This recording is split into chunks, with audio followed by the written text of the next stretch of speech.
सब VNC connect करो। Continue करते हैं। लास्ट क्लास में हमने जो टॉपिक पढ़ा था उसके आगे से हमने डिस्कस करना। हमने लास्ट क्लास में डिस्कशन करी थी, हमने स्टैटिस्टिक्स की दूसरी टाइप स्टार्ट करी थी कि भाई हमारे पास इन्फ्रेंशियल स्टैटिस्टिक्स क्या होती है, और हमने उसके बारे में डिस्कस किया था। और उसमें एक और एक्सपेक्ट देखा था इम्पॉर्टेंट, जो बहुत ज़्यादा इम्पॉर्टेंट होता है, वो क्या होता है? Sampling technique. ये सबसे इम्पॉर्टेंट चीज़ है जब आप इन्फ्रेंशियल स्टैटिस्टिक्स की बात करते हैं। तो यहाँ सैम्पलिंग टेक्निक हमने अलग अलग तरीके से देखी थी, और वो देखा था कि भाई हम क्या करते हैं, सिचुएशन की बेस पे डेटा को एक्सट्रैक्ट करने के लिए करते हैं। कहाँ से? पॉपुलेशन के अंदर से। पॉपुलेशन के अंदर से हम सैम्पल्स निकालते हैं, लेकिन एक सैम्पल नहीं निकालते, बहुत सारे सैम्पल निकालते हैं। एक सैम्पल अगर निकाल के हमने पॉपुलेशन पे रिज़ल्ट कोई दे दिया, पॉपुलेशन को हमने कंक्लूजन दे दिया, तो वो गलत होगा। सही। तो अब हमें आगे आके क्या देखना है, हमने यहाँ पर देखो टॉपिक्स के नाम मैं लिख रहा हूँ, और वो टॉपिक्स एक दूसरे से कनेक्टेड हैं, इंटरकनेक्टेड। वो क्या है? सबसे पहले यहाँ पर हम पढ़ेंगे क्या? CLT। तो ये CLT हमारे पास क्या है? ये हमारे पास है थ्योरम। एक इन्फ्रेंशियल स्टैटिस्टिक्स में एक थ्योरम है जो कुछ कहता है। वो क्या कहता है वो देखने के बाद, तुम्हारे पास पढ़ने के बाद तुम्हें समझ में आ जाएगा। Central limit theorem. तो ये क्या है हमारे पास? ये है सेंट्रल लिमिट थ्योरम। सही। पहली चीज़ ये है, और ये सेंट्रल लिमिट थ्योरम आगे कुछ चीज़ों में हेल्प करेगा। वो क्या करेगा? वो हेल्प करेगा हमारी कॉन्फिडेंस इंटरवल बनाने में। और कॉन्फिडेंस इंटरवल अगर बन गया तो हम आराम से क्या कर सकते हैं? ये वाला काम कर सकते हैं, हाइपोथेसिस टेस्टिंग। तो ये जो चीज़ें हैं तुम्हारी सीक्वेंस से, अगर तुम फर्स्ट पढ़ोगे टॉपिक, तो वो आगे हेल्प करेगा कॉन्फिडेंस इंटरवल में। और वो तीसरा पार्ट है हाइपोथेसिस। और क्यों कर रहे हो हाइपोथेसिस टेस्टिंग? का मकसद क्या होगा कि भाई इन्फ्रेंस करना है, making inference to the population. यानी कि सैंपल्स निकाले और हमने ये कॉन्क्लूड कॉन्फिडेंटली किया कि भाई ये जो हमारे पास आ रहा है ये हमारे पास इस बीच में लाए करेगा। कहीं पर भी ये चीज़ यहाँ पर ऐसे होगी। पॉपुलेशन के बारे में अगर हमने बता दिया तो वो क्या बताएंगे? पॉपुलेशन के बारे में बताएंगे भाई पॉपुलेशन का मीन क्या होता है, पॉपुलेशन का मीन ये हो सकता है। ये हम इतना कॉन्फिडेंटली कह रहे हैं। स्टैटिस्टिशियन ने ये डिज़ाइन ही इसलिए किया है कि भाई ये पैरामीटर्स को कवर करेगा पॉपुलेशन की, कि सैंपल्स उठाए अगर हमने तो हमारे पास हमें उससे क्या है, रिजल्ट एक्यूरेटली नहीं तो करीब करीब मिलेगा, क्योंकि हमने पहले ही बात करी है अनसर्टेनिटी होती ही होती है। सही। तो यहाँ पर हमने सबसे पहला क्या करना है भाई, हमने देखना है कि सेंट्रल लिमिट थ्योरम होता क्या। तो अब सेंट्रल लिमिट थ्योरम पे आते हैं।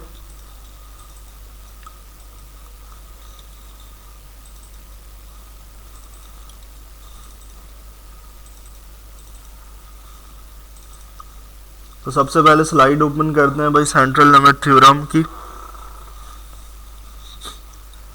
अब देखो सेंट्रल लिमिट थ्योरम हमारे पास क्या है। अब यहाँ पर देखो तुम्हारे पास क्या है इसकी definition, when we take random samples of size n. अब यहाँ पर सैंपल की बात हो रही है, तो मैंने पिछली क्लास में भी बोला था कि भाई स्मॉल एन से रिप्रेजेंटेशन होती है सैंपल्स की। सही। और कहाँ से एक्सट्रैक्ट करना है? पॉपुलेशन से। और क्या कर रहे हो आगे देखो, इम्पॉर्टेंट चीज़ है कैलकुलेटिंग देयर मीन्स। यानी कि जो भी सैंपल उठाए तो सेंट्रल लिमिट थ्योरम मीन्स पे काम करता है।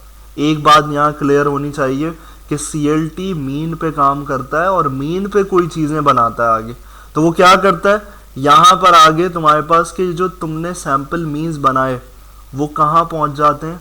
नॉर्मल डिस्ट्रीब्यूशन पे पहुँच जाते हैं। यानी कोई भी पॉपुलेशन थी, जैसे हमारे पास डेटा सेट है, उसका हमने क्या किया, उसका हमने क्या निकाला, उसमें से सैंपल्स निकाले। और सैंपल्स निकाल के जब तुम बनाओगे उस पर कोई डिस्ट्रीब्यूशन बनाओगे, तो वो डिस्ट्रीब्यूशन तुम्हारे पास क्या होगी, वो नॉर्मल डिस्ट्रीब्यूटेड नज़र आएगी। तो ये थ्योरम कहता है। और ये थ्योरम प्रैक्टिकली देखोगे तो वो पूरा परफेक्टली उतरेगा इस पर। यानी कि तुम सैंपल्स, लेकिन क्या है, सैंपल्स तुम्हारे पास क्या होने चाहिए, उसकी एक लिमिट है। यानी कि नंबर ऑफ सैंपल्स इससे कम नहीं हो। अगर कम होंगे तो वो तुम्हारे पास वो गलत होगा। और साइज तुम्हारे पास सैंपल का वो भी तुम्हारे पास क्या होना चाहिए, वो भी तुम्हारे पास साइज ज़्यादा होना चाहिए। यानी कि सैंपल्स, नंबर ऑफ सैंपल्स और साइज दोनों चीज़ें यहाँ इंपॉर्टेंस रखती हैं। कैसे रखती हैं हमारे पास? अब यहाँ पर तुम्हारे पास देखो क्या है, यहाँ किस लिए हेल्प करेगा, किस लिए तुम्हारे पास सारी चीज़ें इंपॉर्टेंट हैं? वो इसलिए कि भाई यहाँ पर तुम्हारे पास ये जो चीज़ें आ रही हैं आगे, confidence interval, hypothesis testing, regression model, इन सब के लिए हेल्पफुल है ये CLT। क्यों हेल्पफुल है? क्योंकि जब तुम्हारे पास अप्रॉक्सीमेटली नॉर्मल हो गया है डेटा सेट, तुमने नॉर्मेलिटी बना दी है, तुमने नॉर्मल डिस्ट्रीब्यूशन बना दी है लेके, तो तुम्हारे लिए कोई भी कॉन्फिडेंस इंटरवल या भी कुछ भी कंस्ट्रक्ट करना क्या हो जाएगा, आसान हो जाएगा पॉपुलेशन के लिए। अगर डेटा में स्क्यूनेस है तो तुम कुछ भी नहीं बना सकते। तो पहली चीज़ CLT ने क्या फोकस करी कि किसी न किसी तरीके से मैं क्या कर दूं, नॉर्मल डिस्ट्रीब्यूशन बना दूं। तो उसका तरीका क्या है, उसकी ट्रिक है कि सैंपल निकालो, सैंपल के मीन का क्या है, हमेशा जो भी सैंपल के मीन होंगे उसका तुम्हारे पास रिजल्ट क्या आ रहा होगा, नॉर्मल डिस्ट्रीब्यूटेड ही आएगा।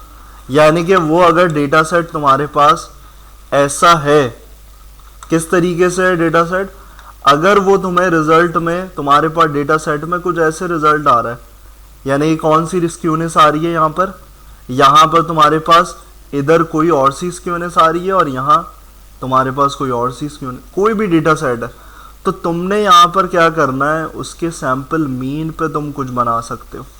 तो वो क्या है, वो कैसे होगा कि सैंपल मीन जब भी करोगे तो तुम्हारे पास क्या होगा, यहाँ पर सेंट्रल लिमिट थ्योरम कहता है कि भाई वो नॉर्मल डिस्ट्रीब्यूटेड रिजल्ट ही आएगा आउटपुट। हाँ, सैंपल्स में वही चीज़ जो बताई थी कि साइज और तुम्हारे पास नंबर ऑफ सैंपल्स, दोनों चीज़ों में कंसिडरेशन होती है, तो वो चीज़ सही होनी चाहिए। लेकिन आउटपुट में अब इससे होगा क्या, इससे आगे के लिए हमारे पास कॉन्फिडेंस इंटरवल बनता है और हाइपोथेसिस टेस्टिंग, क्योंकि हमें ये पता है कि भाई डेटा जब नॉर्मली डिस्ट्रीब्यूटेड होता है तो हमारे लिए चीज़ें आसान हो जाती हैं, वहाँ आउटलायर्स कम होते हैं, सारी चीज़ें कम होती हैं। तो हमारे पास थ्योरम ने फोकस ही इस पे किया कि हम अगर इस पे कुछ रिजल्ट बनाएंगे पॉपुलेशन का, तो वो क्या होगा, वो अप्रॉक्सीमेटली करेक्ट ही होगा यहाँ पर, यानी करीब करीब हमारे पास रिजल्ट पॉपुलेशन से मिलता हुआ होगा। सही, तो यही CLT कह रहा है भाई, कुछ भी करना है सबसे पहला काम, अगर तुम इन्फ्रेंशियल स्टैटिस्टिक्स कर रहे हो तो पहला काम क्या करो, पहला काम तुम थ्योरम अप्लाई कर दो उस पर। थ्योरम अप्लाई करने के बाद आगे कुछ करना। बात क्लियर है भाई? तो यहाँ पर कौन कौन सी चीज़ें हैं वो जो मैं लिस्ट में बता के आ गया हूँ, कॉन्फिडेंस इंटरवल, हाइपोथेसिस टेस्टिंग, और हाइपोथेसिस टेस्टिंग में कुछ टेस्ट हैं जो इम्पॉर्टेंट होते हैं। क्या कि यहाँ पर Z टेस्ट, T टेस्ट किस लिए होते हैं, पॉपुलेशन पैरामीटर्स को कैलकुलेट करने के लिए, यानी कि क्या, मीन। अगर पॉपुलेशन का मीन बताना है मुझे, प्रेडिक्ट करना है, पॉपुलेशन का मीन प्रेडिक्ट करना चाहता हूँ मैं सैंपल की बेस पे, तो वो मैं कर सकता हूँ। मेरे पास पूरी पॉपुलेशन का डेटा नहीं है, लेकिन मैं सैंपल से ये बता सकता हूँ, ये बना सकता हूँ कंक्लूजन कि भाई पॉपुलेशन का मीन ये होगा। बात क्लियर है? इन टेस्ट की मदद से। सही, तो पॉपुलेशन के बारे में हम बता सकते हैं, और पॉपुलेशन क्या ना हो, नॉर्मल डिस्ट्रीब्यूटेड होगी नहीं, अगर नहीं है परवाह नहीं है हमें, हम थ्योरम अप्लाई करके आगे कुछ भी बता सकते हैं। क्या कुछ भी, यही पॉपुलेशन पैरामीटर्स कि प्रोपोर्शन कैसी है पॉपुलेशन की और मीन क्या है। सही, और वो क्या करते हैं, Z टेस्ट या फिर T टेस्ट की मदद से करते हैं। कॉन्फिडेंस इंटरवल इसी का कनेक्टेड पार्ट है, जब उसको देखेंगे तो हमारे पास यहाँ पर रिजल्ट सारी चीज़ें आएंगी। तो देखो यहाँ पर हमारे पास, अगर हम सेंट्रल लिमिट थ्योरम को देखें तो करना क्या है, यहाँ अगर डायग्राम के थ्रू देखें तो ये डेटा सेट है, समझ लो डेटा सेट है हमारे पास। इसमें से क्या किया, देखो यहाँ पर एक सैंपल निकाला, सैंपलिंग कर रहे हैं ना, मतलब पूरे पब्लिक में चले गए, सर्वे कर रहे हो, और सर्वे में से तुमने सैंपल निकाला 9 का 8 का, ऐसी सैंपल निकाल के यहाँ पर ले लिया। तो ये क्या हुआ, ये तुम्हारे पास एक अलग सैंपल आ गया, और यहाँ पर तुमने क्या किया, एक और सैंपल निकाला।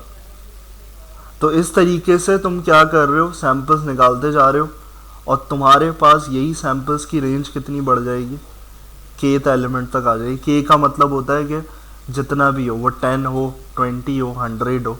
तो ये सैंपल के तुम्हारे पास क्या हुए, मीन कैलकुलेट करके रख लिए, सैंपल के मीन कैलकुलेट करके रख लिए, और जितने सैंपल्स होंगे वो ज़्यादा तुम्हारे पास रिजल्ट अच्छा देंगे। यानी क्या लिखा हुआ, the more samples you extract the bigger the samples, यानी कितने सैंपल्स तुम एक्सट्रैक्ट कर रहे हो और नंबर ऑफ सैंपल्स कितने, 10 हैं, 8 हैं, 9 हैं, और उसके अंदर तुम्हारे पास एक्सट्रैक्शन कितनी हो रही सैंपल की। जाओ, तो नंबर ऑफ सैंपल्स कितने हैं और तुम्हारे पास कितने एक्सट्रैक्ट कर रहे हो, तो ये सारी चीज़ें तुम्हारे पास इंपॉर्टेंस रखती हैं। और यहाँ पर जो इम्पोर्टेंट नोट है वो क्या है भाई, वो यहाँ पर तुम्हारे पास है, sample size is greater then और इक्वल टू 30, यानी कि जब भी सैम्पल साइज लो तो वो कितना होना चाहिए, वो या तो 30 के बराबर होना चाहिए या फिर 30 से बड़ा होना चाहिए। इससे छोटा नहीं लोगे तो वो तुम्हारे पास अलग चीज़ें आएंगी, वो कभी भी तुम्हारे पास सही नहीं होगा। तो ये CLT की सारे कंस्ट्रेंट्स हैं, इन चीज़ों को फोकस रखना है, तब जाके तुम्हारे पास CLT तुम्हारी क्या हो सकती है, बिल्ड हो सकता है, थ्योरम काम कर सकता है। और हमारे पास अब देखो पॉपुलेशन तो नहीं है, हम अपने डेटा सेट को पॉपुलेशन कंसिडर कर सकते हैं या फिर मिमिक कर सकते हैं, यानी कि हम मिमिकली सपोज कर सकते हैं कि भाई जो हमारा डेटा सेट है वो हमारी पॉपुलेशन है। तो ये चीज़ें हम कर सकते हैं सपोजिशन में कि भाई हमारे पास एक्सेस तो नहीं है पूरी पॉपुलेशन का, हम वो जो डेटा निकाल रहे हैं वो सैम्पल ही बना रहे हैं हम, और 6000 अगर डेटा सेट है तो वो पॉपुलेशन सपोज करके करेंगे। तो यहाँ दो चीज़ें होती हैं, दो केसेस, वो क्या होते हैं कि भाई कभी हमें ये भी होता है कि हमें पॉपुलेशन का पता है, नॉन पॉपुलेशन, और कभी ये केस होता है। तो दोनों में कोई डिफरेंस नहीं है, टेक्निक काम करने का तरीका एक ही होता है, लेकिन जब टेस्ट अप्लाई करते हैं तो टेस्ट अप्लाई जब करते हैं तो यहाँ पर दोनों की कंसिडरेशन होती है कि नोन है या फिर अननोन। अगर नोन होती है पॉपुलेशन तो हम कोई और सा टेस्ट अप्लाई करते हैं, अननोन होती है तो कोई और सा टेस्ट, यानी CLT बनाने के बाद। CLT में तुम्हारे पास कोई नहीं होती चीज़, CLT तुम ऐसे ही बनाते हो, तुम्हारे पास नोन हो या अननोन पॉपुलेशन, सही। अब नोन पॉपुलेशन का मतलब क्या है, मैं अपने डेटा सेट को ये कंसिडर करूं कि भाई ये मेरा पूरा डेटा सेट है, ये मेरा स्कूल का डेटा सेट है और 6607 मेरी पॉपुलेशन है, मैं इसमें से सैंपल निकाल रहा हूँ।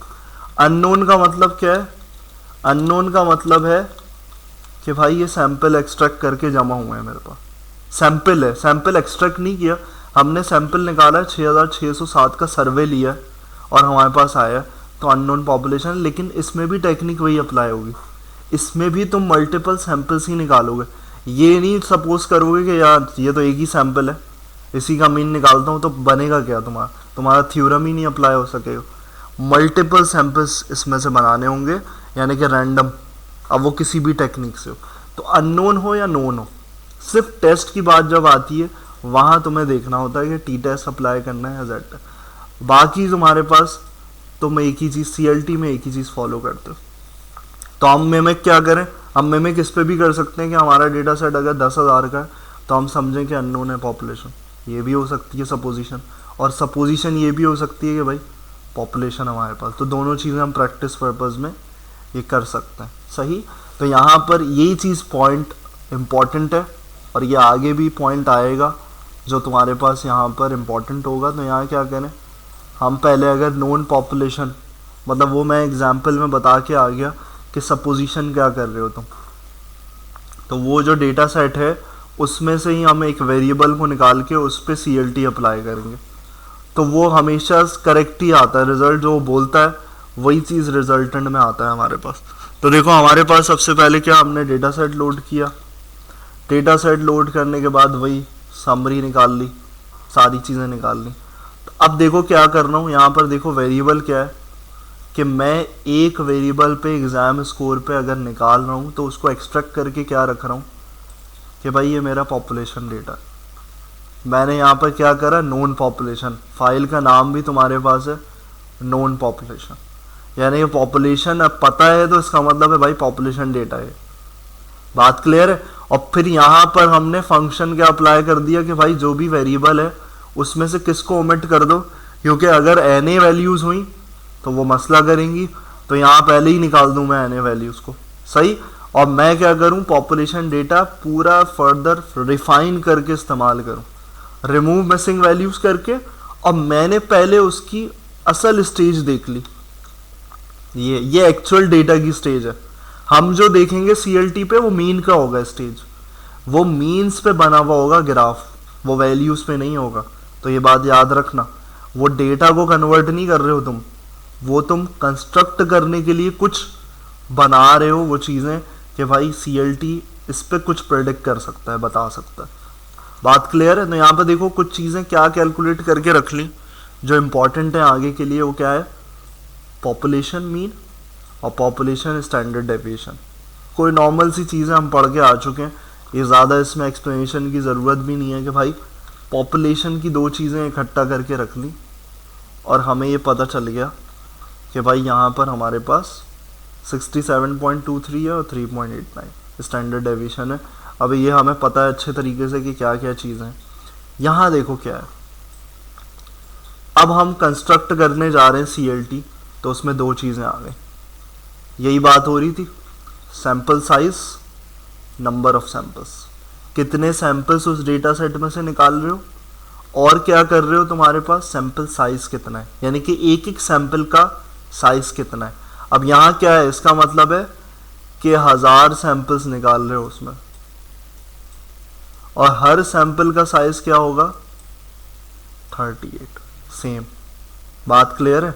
तो यही चीज लिमिट देखी थी हमने लास्ट स्लाइड में, क्या थी कि भाई n is greater than equal to 30। तो इसका रूल क्या है कि जितना ज़्यादा बढ़ाते जाओगे उतनी ज़्यादा नॉर्मेलिटी में तुम्हें डिफरेंस नज़र आता रहेगा। यानी कि अगर मैं 30 पे करूँगा तो थोड़ा सा नॉर्मल डिस्ट्रीब्यूटेड से अलग होगा, मेरे मीन्स का जो ग्राफ होगा वो थोड़ा सा नॉर्मल डिस्ट्रीब्यूटेड नहीं होगा। लेकिन मैं अगर बढ़ाऊँ, लेकिन ऐसा भी नहीं है तुमने डायरेक्ट टारगेट कर दिया 100 सैंपल्स पे, हर सैंपल को 100, पहले नीचे से जाओगे, नीचे वाली लिमिट से कि 30 पे कैसा चल रहा है, 35 पे कैसा आ रहा है, पूरा एक्चुअल आ गया नॉर्मल डिस्ट्रीब्यूटेड।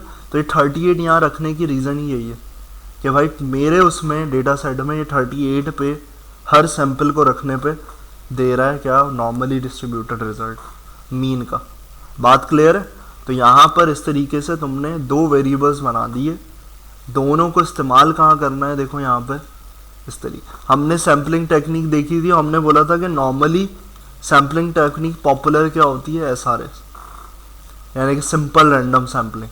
तो वो सिंपल रैंडम सैम्पलिंग एक चीज़ से ही तुम यहाँ गेट कर पा रहे हो, रिप्रोड्यूसिबिलिटी का टारगेट लगा हुआ है, तो वो रिप्रोड्यूसिबिलिटी ऊपर यूज़ कर रहे हो, उसका मतलब है यहाँ नीचे क्या कर रहे हो, सिंपल रैंडम सैम्पलिंग इम्प्लीमेंट।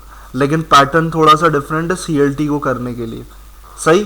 तो यहाँ पर देखो हमारे पास कैसे कर रहे हो, यहाँ हमें क्या निकालने, मीन्स। स्लाइड में जो यही बात हुई थी, तो यहाँ याद साथ चलते रहो इसको, ये क्या है, सारे सैंपल के मीन्स, इसी पे कंस्ट्रक्ट होगा सीएलटी, सेंट्रल लिमिट थ्योरम इसी पे काम करेगा। तो यहाँ मीन्स निकालने हैं, सैंपल मीन्स, और कितनों के निकलेंगे, 1000 सैंपल्स के मीन्स निकलेंगे। और क्या है मतलब, यहाँ पर देखो ये जो रेप्लिकेट फॉर्मूला है, रेप्लिकेट फंक्शन है, वो इसीलिए है कि भाई रेप्लिकेशन करते रहो। रेप्लिकेशन का मतलब क्या है कि 1000 सैंपल्स के लिए काम करना है तुमने। तो आर के अंदर तुम क्या यूज़ कर रहे हो, रेप्लिकेट फंक्शन, और रेप्लिकेट फंक्शन में तुम क्या दे रहे हो, देखो वही चीज़ दे रहे हो, कितनी रेप्लिकेशन पे काम करना है, 1000 पे, 1000 रेप्लिकेशन से 1000 दफ़ा करना है। और यहाँ पर अंदर दो चीज़ें कर रहे हो, पहले तुम्हें सैंपल डेटा निकालना है और फिर उसके बाद उसका मीन कैलकुलेट करना, दो ही स्टेप में, सैंपल डेटा और मीन। सैंपल डेटा कहाँ से आएगा, सैंपल का फंक्शन यूज़ हुआ हुआ है जो हमने सिंपल रैंडम सैम्पलिंग में यूज़ किया था, और यहाँ दिया हुआ है मेन सोर्स। क्या सोर्स दिए हुए भाई, कहाँ से निकलेगा, सैंपल अभी तक थोड़ी निकाला है हमने, तो नंबर डिसाइड किया था ना, तो यहाँ से निकलेगा सैंपल। अब वो इसी में से सैंपल बनाएगा और कितनी दफ़ा रेप्लिकेशन करेगा, 1000 दफ़ा, सैंपल बनाता जाएगा 1000 दफ़ा कंप्लीट करते हुए, सही। तो यहाँ पर पॉपुलेशन डेटा दिया, और देन तुम्हारे पास देखो साइज है, साइज में तुमने क्या दिया है, तुम्हारा सैंपल साइज, यानी कि 38 जो ऊपर मेंशन।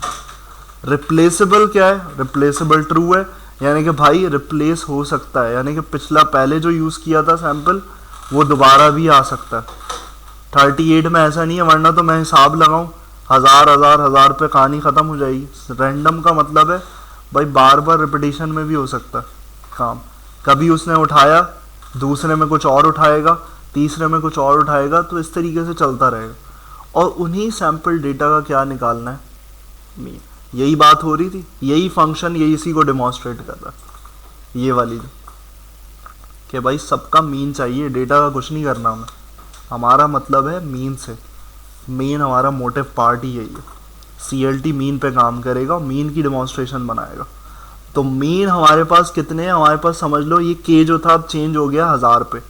हमारी टारगेट पे 1000 पे है और हर सैंपल का हमारे पास साइज, सैंपल का मतलब ये 38 पे चल रहा है।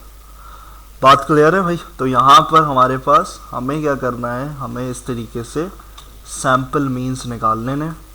और सैंपल मीन्स का देखो क्या करना है, उसी हिस्ट में डाल दो। अब तुम ggplot2 यूज़ कर लो कुछ भी, तो यहाँ डिस्ट्रीब्यूशन ऑफ द मीन लिखा हुआ है, एग्जाम स्कोर के मीन की डिस्ट्रीब्यूशन है। तो यहाँ पर तुम्हारे पास क्या है, तुम्हारे पास यहाँ पर देखो CLT जो बोल रहा था वही रिजल्ट आ। अगर मैं नंबर ऑफ सैंपल्स को चेंज करूँगा तो इस रिजल्ट पे क्या होंगी, चेंजेस आएंगे। तो उसने क्या बोला था कि भाई CLT ने बोला था, थ्योरम ने, कि हमारे पास जो भी डेटा हो, जैसा भी हो, नॉट नॉर्मल हो, कुछ भी हो, तो वहाँ पर हमें क्या करना है, हमें सबसे पहला काम करना होता है थ्योरम। वो थ्योरम क्या था कि सैंपल डेटा निकालो और उसके मीन को कैलकुलेट कर लो। और उसकी लिमिट क्या रखी थी कि भाई इससे छोटा नहीं होना चाहिए, किससे, 30 हो सकता है। 30 पे देख लो, 30 पे चेक कर लो कि भाई 30 पे हमारे पास क्या आ रहा है।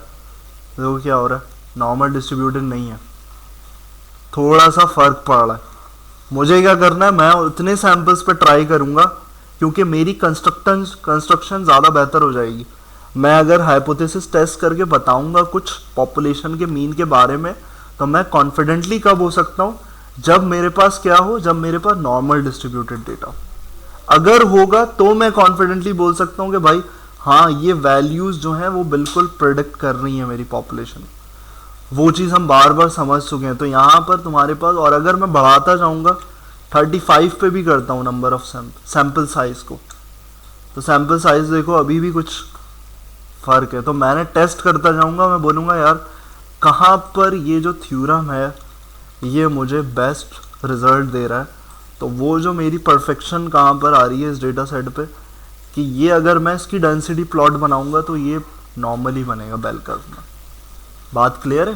तो यहाँ पर ये देखो, ये जो 65, 66, 67 यही नंबर्स क्यों हैं, क्योंकि ये मीन्स हैं सारे, मीन्स की रेंज है। क्योंकि हमें ये पता है 67 अभी देख कर आए पॉपुलेशन मीन। तो यहाँ पर मैं प्रेडिक्ट कंस्ट्रक्ट कर सकता हूँ कि भाई इसी के दरमियान में मेरा डेटा जो है वो घूम रहा होगा। ये बता सकता हूँ मैं मीन के अकॉर्डिंग। है मीन ये सारे, लेकिन सेंट्रल मीन में फ़ायदा क्या होता है, नॉर्मल डिस्ट्रीब्यूटेड में कहानी सारी मीन की होती है। तो ये समझ याद रखो, सेंट्रल टेंडेंसी होती है बीच में जब नॉर्मल डिस्ट्रीब्यूटेड डेटा होता है। तो मैं इस पर बहुत अच्छे तरीके से रिजल्ट बता सकता हूँ, मुझे कॉन्फिडेंस होगा पूरा कि भाई रिजल्ट बिल्कुल ऐसे ही होगा। तो यहाँ बीच में लाए करेगा मीन, हमेशा सेंटर में करता है जब भी नॉर्मल होता है डेटा। तो यहाँ करेगा और यहीं कर रहा है, देखो 67 बिल्कुल करीब है, और यही मेरे पॉपुलेशन की मीन आ रही थी। अगर मैं कर दिया, मैंने बोला देखो यही आ रहा है, तो मेरा मैच करेगा हमेशा। अनसर्टेनिटी कम होगी, कम से कम होगी मेरी इस थ्योरम को करते हुए।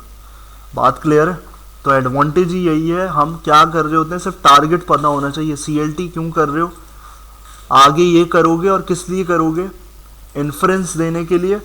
यानी कि अगर तुम्हें ये प्रेडिक्ट करना है पॉपुलेशन का मीन क्या है, और तुमने पॉपुलेशन को देखा ही नहीं है, तुम्हारे पास थोड़े से सैंपल्स थे, और तुमने ये प्रेडिक्ट कंस्ट्रक्ट कर दिया कि पॉपुलेशन का मीन, अच्छा ऐसे नहीं करते कि मैं बोलूँ मेरे पास ये करीब करीब है, मैंने बोलूँ पॉपुलेशन का मीन यही है, ऐसे ही होगा, ऐसे ही नहीं बोलते कभी भी।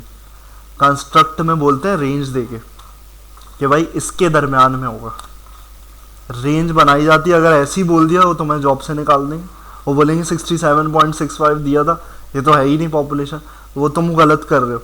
रेंज का मतलब क्या है, ऐसी रेंज होगी कि भाई मैं बोलूँगा ये जो है डेटा मेरा 66 और 68 के दरमियान, इसके दरमियान मुझे कॉन्फिडेंस है कि मेरा पॉपुलेशन मीन लाया करेगा।